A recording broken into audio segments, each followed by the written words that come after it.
God is good all the time. All the time, God is good. Napakabuti pa rin ng Panginoon dahil patuloy pa rin siya kumikilos sa bawat sa amin at iniingatan tayo makating sa ating bahay panambahan.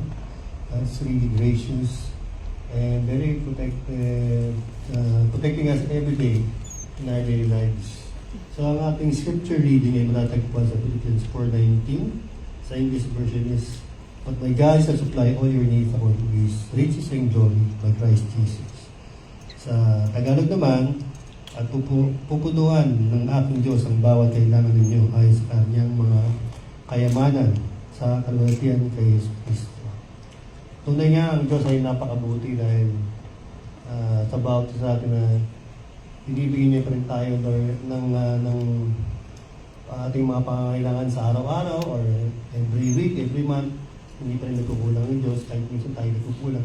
Pag-uwi ko yung faithful ng Panginoon. Tayo rin dapat maging faithful sa ating ibibigay ng ating igapo. Kaya hindi siya nakakalimot sa atin. Kahit kung nasa isip pa lang natin, alam niya ang ating needs sa araw-araw. Siya pa rin din ang kumikilos na lagi lang tayo tumawag sa Kanya.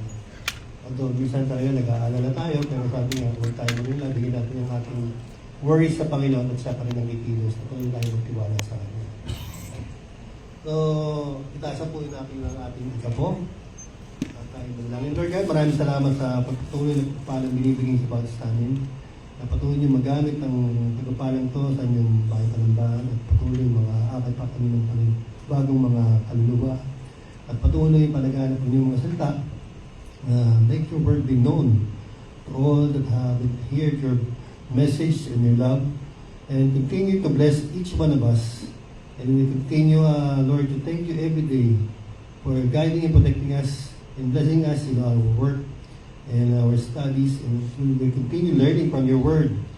And thank you so much that you are always there. You never leave us, never forsake us. Tapos sabot na namin sa inyo, Panginoon, na may Jesus na Amen.